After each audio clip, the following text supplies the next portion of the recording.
அதே போன்று அன்புள்ள சகோதரர்களே, அல்லாஹ் ஒருவனையே வணங்க வேண்டும் என்று வருகிற அதே நேரத்தில் அல்லாஹ்வை எப்படி வணங்க வேண்டும், அல்லாஹ்வை வணங்குவதுதான் நம்முடைய நோக்கம் என்று எல்லோரும் ஏற்றுக்கொள்கிறோம். அந்த அல்லாஹ்வை நாம் எப்படி வணங்குவது, இது நம் முன்னால் இருக்கிற மிக முக்கியமான ஒரு கேள்வியாகும். ஒவ்வொருவரும் அவரவருடைய விருப்பத்திற்கு ஏற்ப அல்லாஹ்வை வணங்க முடியுமா? அவரவருடைய ஆசைக்கும் மனோ இச்சைக்கும் ஏற்ப அல்லாஹ்வை வணங்க முடியுமா என்று கேட்டால் முடியாது.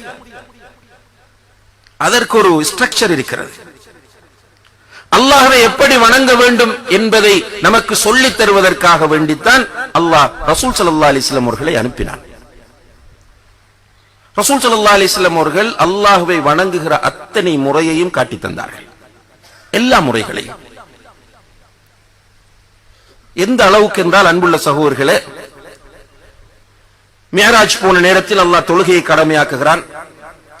அந்த தொழுகையை பெற்று வந்த அல்லாஹ்வுடைய தூதர் ஸல்லல்லாஹு அலைஹி வஸல்லம் அவர்கள் ஜிப்ரீல் அலைஹிஸ்ஸலாம் அவர்கள் மூலம் அந்த தொழுகையின் முறையை கற்றுக்கொண்டு பள்ளிவாசலின் மிம்பரில் ஏறி உட்கார்ந்து சஹாபாக்களுக்கு நீங்கள் இப்படித்தான் தொழ வேண்டும் என்று கற்றுக் கொடுக்கிறார்கள். ஒவ்வொன்றாக மிம்பரில் ஏறி இருந்து அவர்கள் எப்படி கை வைக்க வேண்டும், எப்படி ருக்கு செய்ய வேண்டும், எப்படி சுஜூது செய்ய வேண்டும், சுஜூதில் எப்படி காலை வைக்க வேண்டும், அத்தஹியாத்திலே எப்படி உட்கார வேண்டும், ஒவ்வொன்றாக சொல்லிக் கொடுத்து விட்டு சொன்னார்கள், சல்லு கமா ரஅய்துமூனி உஸல்லி, என்னை எப்படி நீங்கள் தொழக் கண்டீர்களோ அப்படியே தொழுங்கள் என்றார்கள். அதே போன்று அவர்கள் இறுதி கட்டத்திலே ஹஜ்ஜுக்கு போகிறார்கள். ஹஜ்ஜுக்கு அவர்களோடு நிறைய பேர், ஆயிரக்கணக்கான பல்லாயிரக்கணக்கான மக்கள் அவர்களோடு ஹஜ் செய்வதற்காக வந்து நிற்கும் போது அல்லாஹ்வுடைய தூதர் ஸல்லல்லாஹு அலைஹி வஸல்லம் அவர்களை பார்த்து சொன்னார்கள், ஹுது அன்னி மனாசிக்கக்கும், என்னை பார்த்து நான் எப்படி செய்கிறேனோ அப்படி உங்களுடைய ஹஜ்ஜை செய்யுங்கள் என்றார்கள். ஒவ்வொன்றாக கற்றுக் கொடுக்கிறார்கள். உஸ்மான் ரலியல்லாஹு அன்ஹு அவர்கள் சஹாபாக்கள் மத்தியிலே வந்து ஒது செய்து காட்டுகிறார்கள். ஒது செய்து காட்டி விட்டு சொன்னார்கள், இதுதான் ரசூல் ஸல்லல்லாஹு அலைஹி வஸல்லம் அவர்கள் காட்டி தந்த ஒது செய்கிற முறை என்றார்கள். எதையுமே அல்லாஹ்வுடைய தூதர் விட்டு வைக்கவில்லை. எந்த அளவுக்கு என்றால் அல்லாஹ்வுடைய தூதர் இந்த மார்க்கத்தில் அல்லாஹ்வை வணங்குவதற்குள்ள எல்லா வழிகளையும் A to Z நமக்கு சொல்லித் தந்திருக்கிறார்கள் என்பதற்கான மிக தெளிவான சான்று என்னவென்றால், டாய்லெட்டுகள் அக்ரமக்குமுல்லாஹ், டாய்லெட்டிலே நீங்கள் நுழையும் போது நுழைவதற்கு முன்னால் என்ன ஓத வேண்டும்? அல்லாஹும்ம இன்னி அஊது பிக மினல் குப்ஸி வல் கபாயிஸ் என்று ஓத வேண்டும். டாய்லெட் உங்களுடைய தேவையை முடித்து விட்டு நீங்கள் வெளியே வந்த பிறகு நீங்கள் வெளியே நின்று கொண்டு குஃப்ரானக என்று துஆ ஓத வேண்டும். நன்றாக கவனியுங்கள். இந்த அளவுக்கு அல்லாஹ்வை வணங்குகிற முறையை அல்லாஹ்வுடைய தூதர் சொல்லித் தந்திருக்கிறார்கள் என்றால், நாம கையால மடியால போட்டு அல்லாஹ்வை வணங்க வேண்டிய தேவை இருக்கிறதா? மக்கள் என்ன செய்து விட்டார்கள் என்றால், அவரவருடைய விருப்பத்திற்கேற்ப அல்லாஹ்வை வணங்க ஆரம்பித்தார்கள்.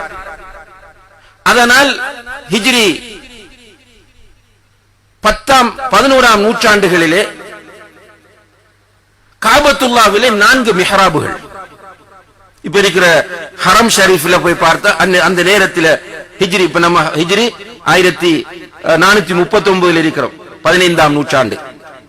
11ஆம் நூற்றாண்டிலே போய் பார்த்தால் காபத்துல்லாவிலே 4 மிஹ்ராபுகள் வைத்திருக்கிறார்கள். மிஹ்ராப் என்றால் இமாம் என்று தொழுவிக்கிற இடம். எதுக்கு 4 என்று கேட்டால், ஒன்று ஹனஃபிகாம், ஹனஃபி இமாம், ஹனஃபி மதுஹபை பின்பற்றுகிற இமாம் போய் அந்த மிஹ்ராபில் நின்றுதான் தொழுவார். அவருக்கு ஒரு டீம் வரும் தொழும் அவருக்கு பின்னால. இன்னும் ஒரு மிஹ்ராப் மாலிகி மதுஹபை பின்பற்றுகிறவருக்கு அந்த இமாம், மாலிகி மதுஹபை பின்பற்றுகிற இமாம் வருவார், மாலிகி மதுஹபை பின்பற்றுகிற மக்கள் வருவார்கள், அவங்க வேறொரு டைம்ல தொழுதுட்டு போவாங்க. அதுபோல ஷாஃபி இமாமை பின்பற்றுகிறவருக்கு ஒரு மிஹ்ராப், ஹம்பலி மதுஹபை பின்பற்றுகிறவருக்கு ஒரு மிஹ்ராப். இன்னா லில்லாஹி வ இன்னா இலைஹி ராஜிஊன். ஒரு தூதர், ஒரே தூதர் எல்லோருக்கும். அஷ்ஹது அன்ன முஹம்மதன் ரசூலுல்லாஹ் என்று எல்லோரும் கலிமா சொல்லி இருக்கிறார்கள். எப்படி ஒரே மஸ்ஜிதிலே, ஒரே ஹரம் ஷரீஃபிலே 4 மிஹ்ராபுகள் உண்டானது என்று பார்த்தால், நம்முடைய மக்கள் மனோ இச்சையின் அடிப்படையில் அல்லாஹ்வை வணங்க ஆரம்பித்து விட்டார்கள். ஒவ்வொருவரும் அவரவருடைய விருப்பத்திற்கேற்ப கடைசியில இந்த மார்க்கத்தை சொல்ல புறப்பட்டவர்களுடைய நிலை என்னன்னு பார்த்தா எல்லாருமே ஒவ்வொரு ஸ்டைல் இருக்கிறாங்க. இதை எதிர்த்தோம்னா நமக்கு ஆபத்து. அவர்கள் என்ன செய்தார்கள் என்றால், ஷாஃபி ஊருக்கு போனா ஷாஃபி, ஹனபி ஊருக்கு போனா ஹனபி ஸ்டைல், மாலிகி ஊருக்கு போனா மாலிகி ஸ்டைல், ஹம்பலி ஊருக்கு போனா ஹம்பலி ஸ்டைல் என்று அவர்களும் மார்க்கத்தை போட்டு சமாளிக்க ஆரம்பித்து விட்டார்கள். அதனால சிலர் இன்றைக்கும் நீங்கள் இலங்கையிலே பார்க்கலாம். இப்ப இலங்கையில நம்ம ஒரு பரவலான ஒரு வெளிப்படையான ஒரு பித்அத்தாக கருதப்படுவது ஃபர்லான தொழுகைகளுக்கு பிறகு கூட்டாக துஆ ஓதுவது. ஏன்னா ரசூலுல்லாஹி அலைஹி வஸல்லம் அவர்கள் தொழுகையை A to Z கட்டி தந்தார்கள். எந்த அளவு கட்டி தராங்க என்றால், நீ எப்படி கையை தூக்கணும், தக்பீர் கட்டுறதுக்கு நீ எப்படி கையை தூக்கணும். 2 ரிவாயத் வருது, 2 அறிவிப்புகள். ரசூலுல்லாஹி அலைஹி வஸல்லம் 2 முறையை கற்றுக் கொடுக்கிறாங்க. ஒன்று, உன்னுடைய கை இப்படி விரிக்கப்பட்டிருக்கணும், உன்னுடைய பெருவிரல் ஷோல்டர் தோள்பட்டை வரை வர வேண்டும், இப்படி ஒரு ஸ்டைல். அல்லது உன்னுடைய இந்த பெருவிரல் காது சோனை வரை வர வேண்டும். இப்படி ரசூலுல்லாஹி அலைஹி வஸல்லம் அவர்கள் தக்பீர் கட்டுகிற முறையை சொல்லி தராங்க. அத்தஹியாத்தில் இருக்கும் போது உன்னுடைய இடது கையால் இடது முழங்கால நீ பிடிச்சுக்கணும், வலது கையின் இந்த சின்ன விரலையும் மோதிர விரலையும் மடக்கிக் கொள்ள வேண்டும், பெருவிரலையும் நடுவிரலையும் சேர்த்து வட்டமாக்கிக் கொள்ள வேண்டும், உன்னுடைய சுட்டு விரலை நீட்ட வேண்டும். இப்படி சொல்லி தந்திருக்கிறார்கள். இப்படியெல்லாம் சொல்லி தந்தவர்கள் தொழுகைக்கு பிறகு ஒரு துஆ இருந்தால் அதை சொல்லித்தராம போயிருப்பாங்களா? நிதானமாக நடுநிலையாக அல்லாஹ்வுக்காக நம்ம யோசிக்க வேண்டும். ஃபர்லான தொழுகைக்கு பிறகு இப்ப பெரிய நோட்டீஸ் அடிச்சு போட்டிருக்கிறோம் எல்லா பள்ளியிலையும், அஸ்தக்ஃபிருல்லாஹ் 3 தரம், அல்லாஹும்ம அன்தஸ் ஸலாம் வ மின்கஸ் ஸலாம், லா இலாஹ இல்லல்லாஹ், சுப்ஹானல்லாஹ் 33, அல்ஹம்துலில்லாஹ் 33, அல்லாஹ் அக்பர் 33 எல்லாம் இருக்கு. ஆனால் நம்ம என்ன கேட்கிறோம் என்றால், அல்லாஹ்வுடைய தூதர் சலாம் கொடுத்துட்டு எல்லாத்தையும் சொல்லி தந்துட்டு ஆமீன் அல்ஹம்துலில்லாஹி ரப்பில் ஆலமீன் ஹம்தன் யுவாஃபி நிஅமஹு வ மஸீதா வஃபன்னா யா கரீம் யா ரஹீம் யா அல்லாஹ் என்று துஆ ஓத பின்னால் இருந்தார்கள் ஆமீன் ஆமீன் என்று சொன்னாங்களா என்று கேட்டால் ஒருவராலே ஆதாரம் தர முடியாது. இல்ல, சுத்தி விளைப்பாங்க. குர்ஆன்ல வலவாலீன் என்று சொன்னோனே எல்லாரும் ஆமீன் சொன்னாங்களா இல்லையா? என்ன ஆதாரம் என்று பாருங்க.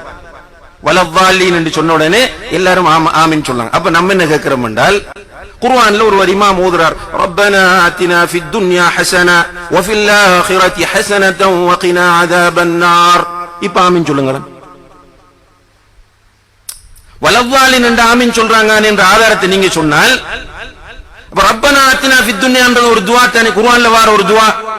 இமாம் இஷா மக்ரிப் தொழுகையில, இஷா தொழுகையில, தராவீஹ் தொழுகையில, சுபஹ்ல ஓதுறாரே, அந்த டைமுக்கும் நீங்கள் ஆமீன் சொல்லுங்கள் சொல்ல மாட்டாங்க. அப்ப இதெல்லாம் தெளிவான ஆதாரம் இல்லை. நான் சொல்ல வர விஷயம் கூட்டு துஆ பற்றி அல்ல. நான் என்ன சொல்றேன்னு கேட்டால், இதை புரிந்து கொண்ட சிலர் என்ன செய்வாங்கன்னா, கூட்டு துஆ இல்லாத பள்ளிக்கு போனா ஓதுறல்ல, அந்த பள்ளியில தொழுவிக்க போனா அவங்க சத்தம் போட்டு பிஸ்மி மோத மாட்டாங்க, கூட்டு துஆ மோத மாட்டாங்க. ஓதுற பள்ளிக்கு போனாங்க என்றால் பிஸ்மியின் சத்தம் போடுவாங்க, கூட்டு துஆ மோதுவாங்க, குனுத்து மோதுவாங்க. இங்கே நாம் எதை பார்க்க வேண்டி இருக்கிறது என்றால், சரி பிழையை மக்களுக்கு சொல்ல வரவில்லை. இது சரி இது பிழை என்று அடித்து சொல்ல வேண்டியவர்கள் மக்களுடைய விருப்பத்திற்கேற்ப மார்க்கத்தை கொண்டு போகிறார்கள். கூட்டு துஆ இல்லாத பள்ளிக்கு போனா இல்லை, இருக்கிற பள்ளிக்கு போனால் இருக்கிறது. இப்படியானவர்கள் சத்தியத்தை சொல்ல முடியாது. ஊரான் எவ்வளவு சொன்னாலும் பிரச்சனை இல்லை, ஊரான் எதிர்த்தாலும் பிரச்சனை இல்லை. கள்ளன் என்று சொல்லட்டும், இஸ்ரேலியன் என்று சொல்லட்டும், யூதன் என்று சொல்லட்டும், எங்கிருந்து பணம் வருகிறது என்று சொல்லட்டும், பிரச்சனை இல்லை. என்னிடம் தீன் அமானிதமாக ஒப்படைக்கப்பட்டிருக்கிறது.